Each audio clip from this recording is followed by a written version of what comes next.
Saudara-saudara yang terkasih, untuk mendengarkan firman Tuhan yang indah untuk menyapa kita, sebelum mendengarkannya, mari kita berdoa. Kasih setiamu ya Tuhan, yang masih melindungi kami buat lewat waktu yang masih Kau berikan, kesempatan yang indah untuk melangkahkan hari-hari kami dalam menjalani kehidupan ini.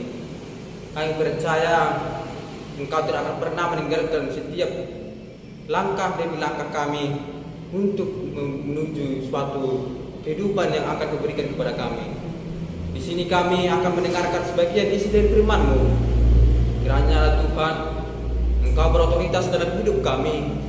Engkau ya Tuhan membukakan hati dan pikiran kami, agar kami bisa mengerti setiap firman-Mu yang akan kami dengar dan akan kami lakukan, sehingga kami bisa menjadi pelaku-pelaku firman, sehingga tidak bisa membuahkan hasil yang luar biasa daripada-Mu.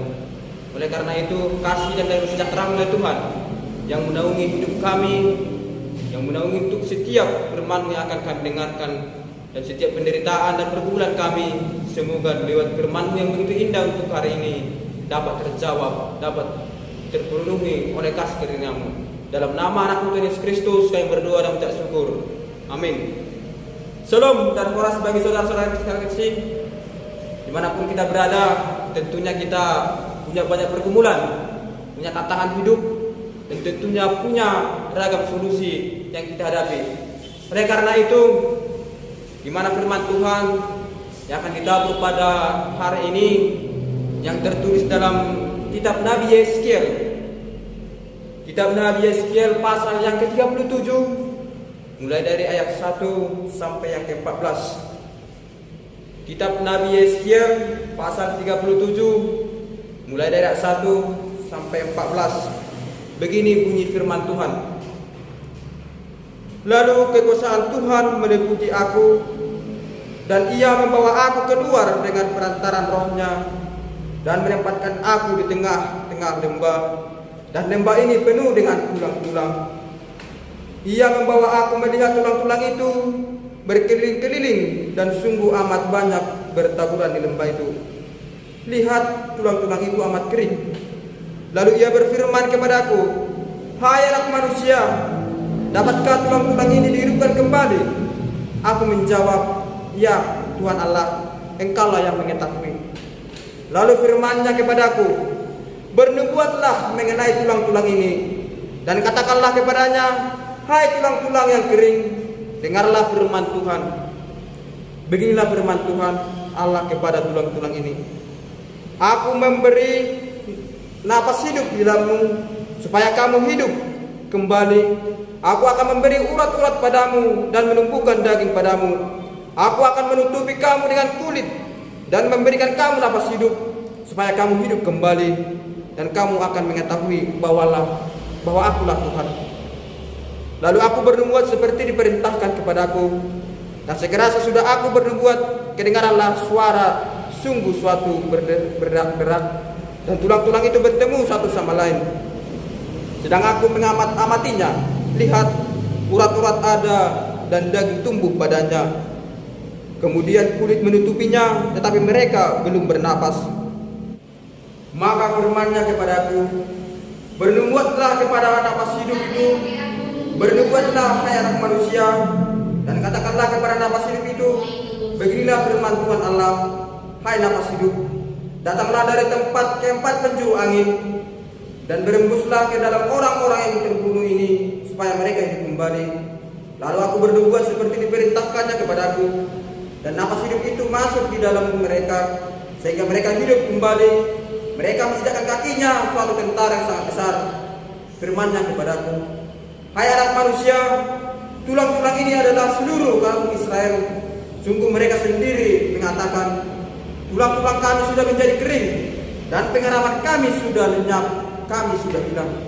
Oleh sebab itu bernubuatlah dan katakan kepada mereka, beginilah firman Tuhan Allah, sungguh aku membuka kubur-kuburmu dan membangkitkan kamu, hai umatku, dari dalamnya, dan aku akan membawa kamu ke tanah Israel, dan kamu akan mengetahui bahwa akulah Tuhan, pada saat aku membuka kubur-kuburmu dan membangkitkan kamu, hai umatku, dari dalamnya.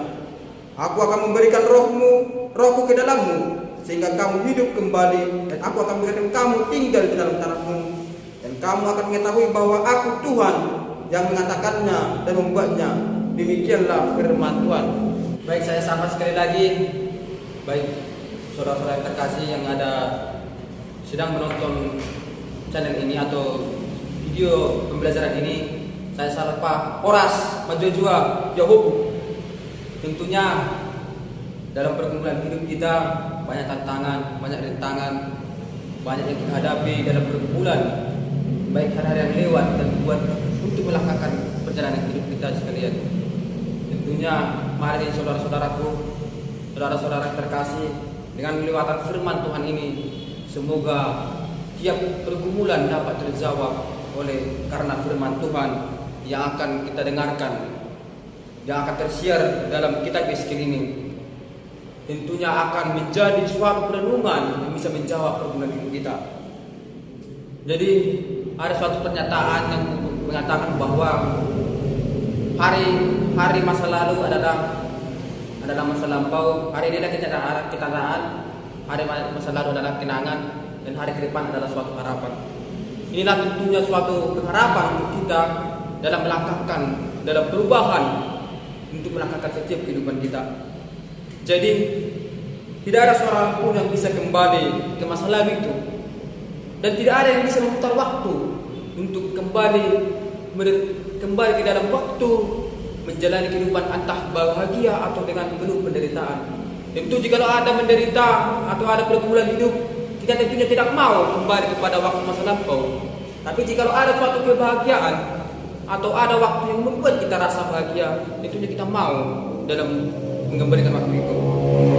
Jadi, dan memulai awal yang baru itu, semua mau menggerakkan hati untuk melangkahkan yang perubahan yang baru.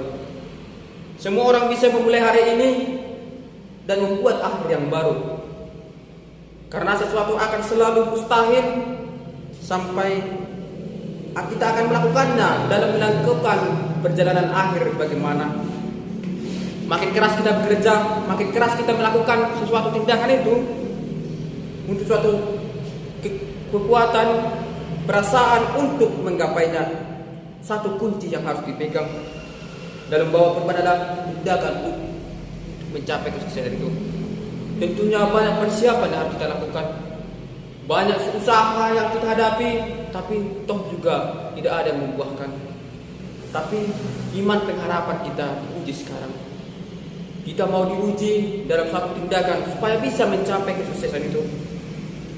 Karena ada suatu ungkapan, yaitu cobalah dulu baru bercerita, pahami dulu baru menjawab, pikirlah dulu baru berharap. Ini akan menjadi gambaran yang akan digambarkan waktu bangsa Israel dalam pembuangan. Karena mereka tidak ada harapan lagi yang ada yang dalam kegiatan mereka waktu pada pembuangan itu digambarkan seperti tulang-tulang yang tidak ada harapan lagi, yang tidak ada kehidupan, tidak ada pengharapan yang ingin dicapai oleh bangsa itu. Pada kala itu tidak ada harapan yang bisa mereka harapkan untuk keluar dari perbudakan itu. Mereka kebingungan, apa yang harus mereka lakukan? Apa yang harus mereka lakukan supaya bisa keluar dari perbudakan itu? Tentu untuk karena itu Nabi Yeskiel di sini datang untuk untuk melakukan pembaharuan itu dalam bangsa itu yang menolak perkataan Tuhan melalui para nabi. Tentunya suatu pergumulan yang luar biasa kalau kita menghidupi dalam bangsa pembuangan itu. Tentunya senyum dan tangis, ratapan, keluh kesah, kita akan menuntut, kita akan tidak tahan dengan begitunya luar biasanya penderitaan itu. Jadi jika kita melihat dalam hidup memang kadang menimbulkan senyum dan tangis itu. Dikarenakan menangis adalah sesuatu kata yang menggambarkan realitas kehidupan, yaitu tentang mengenai penderitaan. Menangis bukan suatu kekuatan atau menggambarkan bahwa dia adalah kuat atau tidak. Menangis bukan respon fisik tetapi suatu refleks karena gejolak emosi yang ditimbulkan pada kala itu. Gejolak emosi oleh karena banyak hal, inilah yang menimbulkan rasa tangis itu. Dan oleh karena itu ada yang mengatakan, mengapa kita menangis? Begitu juga yang dirasakan bangsa itu, bangsa Israel yang dalam pembuangan itu. Mengapa mereka tidak ada pengharapan? Mengapa mereka tidak ada begitu suatu pengharapan yang bisa membawa mereka keluar dari perbudakan itu? Dan memang jikalau terbangun senyum dan tangis yang dihadapi, tentunya ini akan menjadi suatu gambaran bahwa itulah realitas kehidupan. Mari kita menghidupi pergumulan firman Tuhan yang akan kita dalami untuk nanti yang menjadi tatanan pondasi yang kuat membangun persekutuan dengan Tuhan. Inilah akan menjadi suatu perenungan yang luar biasa bagi kita untuk menghidupi setiap sejarah perjalanan hidup kita, sejarah yang akan kita ingat. Memang sejarah memang suatu ungkapan yang penuh gambar-gambar pendidikan. Ada juga sejarah yang mengatakan bahwa itu adalah ada rasa ungkapan bahagia dan juga ada misal ungkapan menunjukkan suatu penderitaan atau kenangan. Jadi dalam pembahasan konteks pada kala itu yang dialami bangsa Israel waktu nubuatan Yeskiel, ini yang ingin dijelaskan yaitu pada pemulihan yang akan ditujukan bagaimana mereka melakukan masa depan, di mana pemulihan Israel dan Yerusalem didasarkan akan kehadiran gembala-gembala yang baik untuk membawa mereka keluar dari perbudakan itu. Melalui gembala yang baik ini akan menjadi pembaruan yang akan menimbulkan suatu kehidupan yang bisa menghidupkan iman mereka dan iman percaya mereka hanya kepada Allah. Di sini digambarkan, kita bersinggung sedikit tentang apa itu Babel. Babel itu adalah suatu gambaran penderitaan dan kematian, yaitu sebagai tempat pembuangan di mana ada suatu pergumulan di sana di dalamnya. Tetapi dalam nats kitab ini mau menjelaskan bahwa Babel adalah tempat pembaharuan, suatu pembaharuan yang bisa mengubah bangsa itu dari yang tidak berpengharapan, dari yang tidak punya keyakinan apapun, dari penderitaan mereka mau dibaharui oleh firman Tuhan itu, oleh kuasa Tuhan melalui nubuatan Yeskiel. Jadi oleh karena itu Yeskiel menyatakan kepada bangsa itu untuk menyatakan kebangkitan kehidupan dengan kuasa roh. Yeskiel mau melihat dalam penglihatan bagaimana kehidupan mereka. Yeskiel adalah seorang imam, yaitu dia ikut juga terbuang dalam pembuangan Babel bersama Raja Yoyakim, yaitu pada tahun kira-kira 597 Masehi. Di Babel mereka tinggal, yaitu dinamakan Sungai Kedar, Sungai Kedar namanya. Di sana Yeskiel dibesarkan di Yehuda dan masa mudanya mengikuti kebangkitan oleh Raja Yosia. Dia dipanggil menjadi nabi setelah 4 tahun sesudah pembuangan. Jadi Yeskiel memiliki kedudukan sangat penting dalam kerajaan Babel. Dia sering mendapat kunjungan dari penatua dan juga dia adalah nabi yang mempunyai keluarga dan mempunyai seorang istri. Nubuatan Yeskiel akan di sini suatu akan ungkapan yang begitu ada rasa yang begitu aneh. Ada juga bentuk nubuatan yang sangat dekat dengan kehidupan sehari-hari yang bisa menimbulkan bahwa pelayanan dalam pemberitaan Nabi yang sangat situasional, bahkan terlalu situasional dalam mempergunakan bahasa-bahasa simbol yang mungkin yang sangat sederhana dan banyak dikenal dan dialami oleh pendengar pada kala itu. Allah memerintahkan Yeskiel untuk bernubuat kepada tulang itu. Tentu kita bertanya, apa tulang-tulang di sini? Apakah ini adalah tulang dalam tubuh? Apakah ini adalah hanya tulang yang kropos atau yang tidak bisa hanya sudah kehabisan oleh karena jasad kita ini sudah habis? Bagaimana itu maksud dari tulang-tulang di sini? Yaitu tulang-tulang yang dimaksud itu suatu kondisi umat bangsa Israel yang digambarkan seperti tulang kering yang kondisinya sudah mati secara rohani, yang hilang harapan dan putus asa. Ini bisa dilihat dari apa akibat yang dirasakan dan harapan dan putus asa itu. Jikalau dari segi akibat yang mau dilihat, yaitu adalah orang tidak mengenal Tuhan akan menjadi tulang kering. Sekali lagi, akan menjadi tulang kering. Dan dari segi kasih setia Tuhan, yaitu dari tulang kering yang sebenarnya tidak berguna, namun Tuhan menginginkan kita bahwa Tuhan berbuat atas tulang-tulang kering itu, sehingga hidup kembali dan ada suatu proses. Dan kemudian lalu tulang-tulang itu akan dibangkitkan dalam suatu tahap pemulihan politis dan pemulihan rohani kepada iman yang benar. Allah telah meyakinkan mereka yang mana dalam pasal sebelumnya ini telah dijelaskan bahwa dan akan dibawa keluar dari pembuangan, mengembalikan mereka ke tanah mereka sendiri. Keputusasaan tentunya ada pada bangsa Israel, tidak akan mendapatkan pertolongan dan nasib yang baik sehingga bisa mendorong kepulangan mereka dari pembuangan itu. Bahwa memang mereka tidak punya harapan. Bagaimana dengan kita saudara-saudara terkasih? Apakah kita sudah punya harapan yang luar biasa untuk kita? Semoga dengan pergumulan yang Anda hadapi, tantangan, cobaan, dengan semua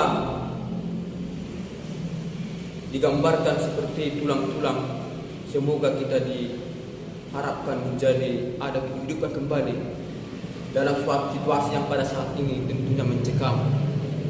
Iman kita seperti tulang-tulang kering, tapi ada kuasa Tuhan yang akan menyegarkan, yang mentransformasi kita oleh karena kekuatan roh.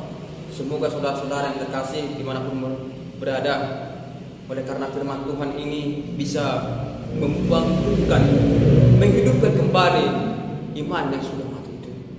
Oleh karena penderitaan dan juga situasi-situasi yang ini, semoga saudara menjadi berhikmat, mempunyai kekuatan roh, mempunyai suatu ungkapan yang bisa bersyukur atas dalam penderitaan. Ada amin, saudara? Tentunya amin, saudara. Semoga penderitaan itu menjadi suatu motivasi untuk melakukan terang dalam mendekatkan kita kepada Tuhan. Dari tulang juga mengartikan bahwa suatu bala tentara yang terbunuh dalam pertempuran itu. Bagi umat Israel yang tawar hati, bangsa itu sudah menggambarkan dalam keadaan demikian yang tidak memberikan harapan lagi. Dengan kekuatan roh yang diberikan Tuhan kepada Yeskiel, menempatkan di tengah-tengah lembah, Tentu kita bertanya, lembah itu adalah tanah rendah, ada di kiri kanan sungai, di kaki gunung Ngarai. Dan lembah yang ditunjukkan di sini adalah yang penuh dengan tulang-tulang. Tuhan mau menunjukkan kepada Nabi Yeskiel bahwa ia mau mengajak Yeskiel berjalan-jalan yang banyak bertaburan tulang di dalamnya. Lalu Tuhan menanyakan Yeskiel, "Hai anak manusia, dapatkah tulang dihidupkan kembali?" Tapi dengan jawaban Nabi Yeskiel, iya. Dan di sana digambarkan iya, jawabannya itu adalah ia percaya kepada Tuhan. Ia percaya bahwa ada kuasa Tuhan untuk menghidupkan. Jadi oleh karena itu, dengan kepercayaan Yeskiel ini mau menumbuhkan rasa percaya kepada bangsa itu bahwa tulang-tulang itu akan dihidupkan oleh karena kekuatan roh. Oleh karena itu, hati yang tawar hati tadi mau diubah. Karena ada ungkapan yang mengatakan bahwa hati adalah pusat kehidupan. Memang hati ini adalah suatu tolak ukur dalam menghadapi kehidupan ini. Jikalau memang hati ini adalah sedang bermasalah, tentunya dia tidak tahu ada rasa suatu kehidupan itu ada yang kurang. Bisa saya gambarkan atau bisa katakan bahwa iman percaya kita itu, jikalau hati ini bermasalah, tentu ada keraguan-keraguan yang ada dalam hidup kita ini. Tapi ada juga oleh karena hati yang senang, bisa juga kehidupan kita itu terasa mudah karena hati kita adalah terjadi kesegaran hidup karena hati kita dibaharui. Jadi oleh karena itu, janganlah jadi seperti hati yang harus bertimbung muslihat. Terkadang ada suatu jangan tertipu oleh karena hati di sini tapi pikiran kemana-mana. Ada seperti kaleng perempuan, kuenya itu roti, tapi isinya adalah yang lain-lain. Hati kita berada di Tuhan, tapi kita tidak bertindak sesuai dengan firman Tuhan. Apa gunanya, saudara? Tapi kita mau didudukkan untuk bertransformasi, berubah oleh karena kekuatan Roh. Tiada yang mustahil bagi Tuhan. Karena Yeskiel menjawab, engkaulah yang mengetahui melalui nubuatan tulang-tulang itu kemudian diubahkan menjadi tarik besar. Tulang kering menunjukkan pada kehidupan yang sudah mati, bukan karena secara fisik, melainkan secara rohani. Hidup tanpa tujuan, tanpa pengharapan, dan tak lagi mampu melihat masa depan yang baik. Menghadapi suatu fase kemudian, kuasa firman Tuhan benar-benar diperlukan. Daripada Anda mengeluh, lebih patut memperketatkan firman Tuhan, memperkatakan firman Tuhan. Tidak ada gunanya mengeluh. Sekeras-kerasnya Anda mengeluh, itu akan suatu kesia-siaan yang besar. Tidak ada gunanya Anda mengeluh. Yang mau dituntut dalam firman Tuhan ini adalah pengharapan yang teguh dan tidak boleh surut. Walau banyak tantangan, pergumulan, jerih yang harus dirasakan, sehingga dia tidak akan mampu menghadapinya, tapi ada kuasa Tuhan yang membangkit kita supaya kita hidup. Dalam menghadapinya adalah pertobatan. Tidak ada kata terlambat dalam bertobat. Bagi Yeskiel, pertobatan adalah suatu urusan pribadi. Jadi iman dan harapan adalah keputusan pribadi. Tinggal saudara-saudara terkasih yang menentukan adalah pribadi Anda, apakah mau dibaharui dan tidak mau dibaharui oleh karena firman Tuhan itu. Karena itulah kita yang bertanggung jawab menerbitkan harapan itu, yang memunculkan harapan itu. Hari ini ada banyak harapan yang akan dinaikkan dengan keyakinan iman bahwa jalan kita berkenan di hadapan Allah, dan Allah terus berkarya dalam kehidupan kita. Semuanya akan gelap, tetapi kekuatan kita mari mohon kepekaan untuk bisa merasakan kehadiran Tuhan dalam hidup kita. Dalam hal-hal tergelap ini tidak akan menjadi hilang harapan. Harapan itu akan menjadi suatu kenyataan. Harapan itu akan menjadi suatu kehidupan yang berguna jikalau Anda tidak tawar hati. Tuhan memerintahkan Yeskiel bernubuat untuk supaya tulang kering itu hidup kembali, bernubuat seperti yang Tuhan perintahkan. Jadi tulang itu akan bergerak perlahan-lahan, bertemu satu sama lain, dan itu pun ditutupi oleh kulit. Jadi kisah ini menunjukkan ada kekuatan dan kuasa dalam firman dan Roh Tuhan. Apapun yang rusak total berubah menjadi baru.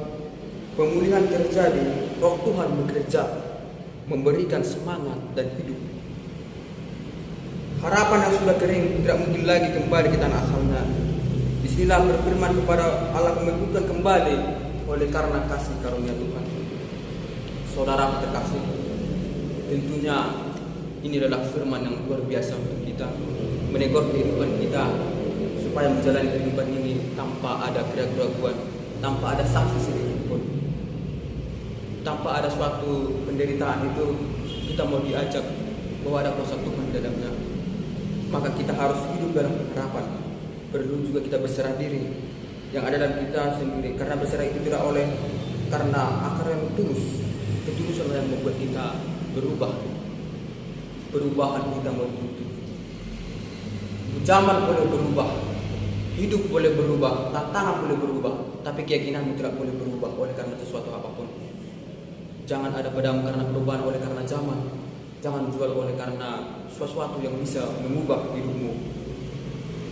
Jangan berubah oleh karena sesuatu yang buruk, tapi berubahlah oleh karena firman Tuhan. Berubahlah demi kebaikan yang menjadi mendekatkan kita kepada Tuhan. Karena berserah itu tidak bisa oleh karena hanya orang yang tulus. Sikap berserah diri mentransformasi. Semoga dalam masa pandemi ini tentunya banyak perubahan perubahan dalam ekonomi, perubahan dalam tatanan hidup. Kita mau dikuatkan, yang mau dikuatkan oleh Roh untuk menjadi yang baharu, untuk menjadi kekuatan.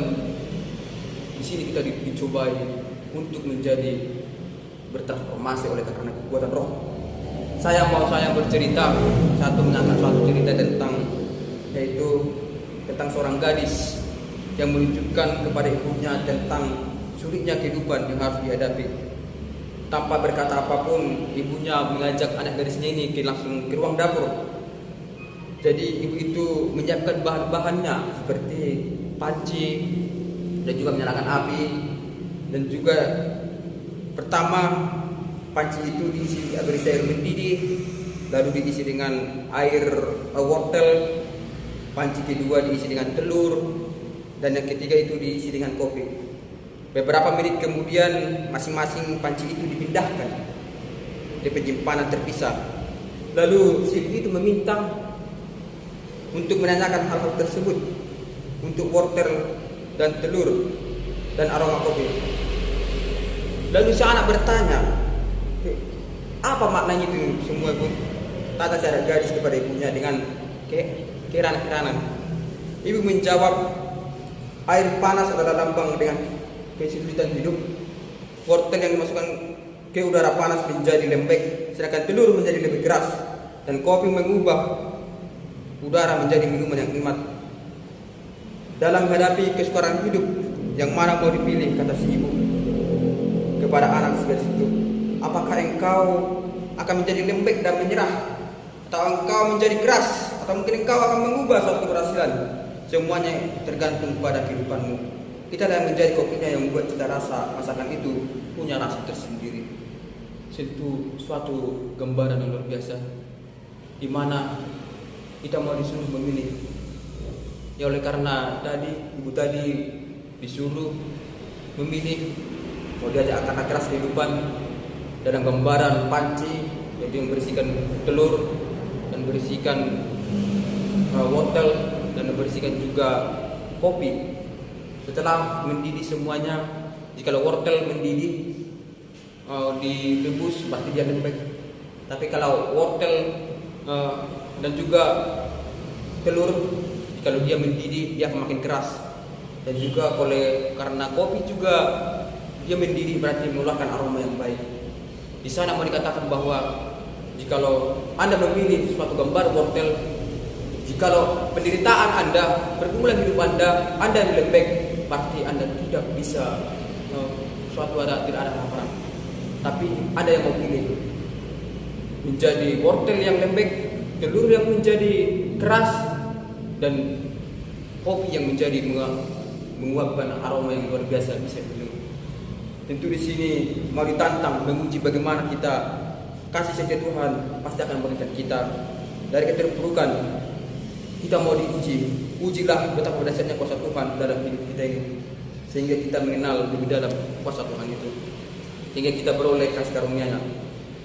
Firman Tuhan untuk menegaskan bagaimana Tuhan serius menepati setiap firman Tuhan yang keluar dari mulutnya. Pada satu sisi firman-Nya adalah ancaman yang menakutkan, namun di sisi yang lain kita akan tergenapi. Maka dalam menghadapi kehidupan setiap harinya, karena begitu banyaknya tantangan dan atau masalah yang dihadapi, baik dalam pekerjaan, pergaulan, keluarga, dan juga masalah-masalah yang lain yang membuat kita tergoncang, tidak lagi harapan untuk menyelesaikan masalah ini. Tetapi ada firman Tuhan yang akan membukakan jalan keluar, yang akan oleh karena Roh memberi kekuatan untuk memberi hikmat dalam menuntun kita menjalani hari kita. Roh Tuhan adalah yang memberi kehidupan, membawa semangat, membawa kebangkitan, memberi jalan keluar.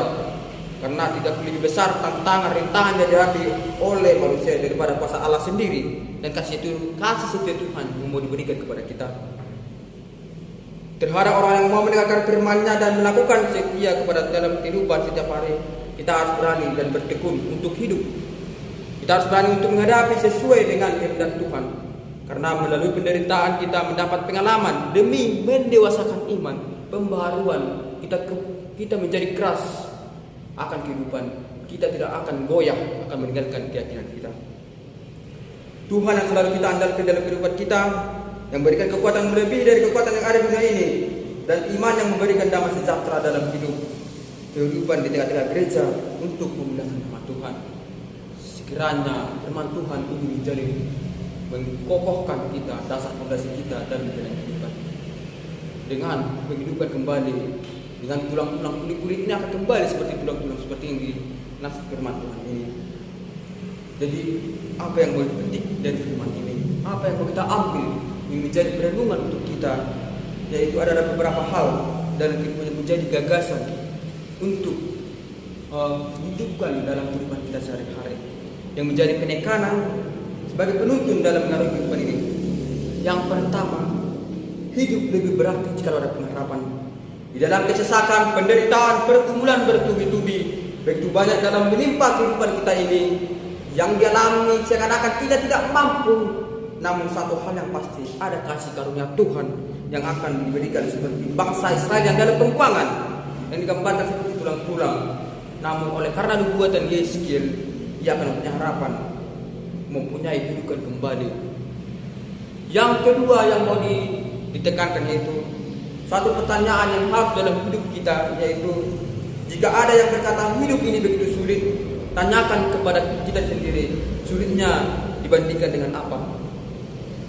Sekali lagi saya mengatakan, jikalau ada yang berkata hidup ini begitu sulit, tanyakan kepada yang menanyakan, sulitnya dibandingkan dengan apa? Karena hidup hanya ada dua sisi yang berbeda, antara penderitaan dan kebahagiaan. Namun dari situlah kita menjadi kuat dan tegar, sehingga Roh menuntun akan mendatangi untuk menerangi setiap pikiran kita dalam melewati hal-hal pergumulan.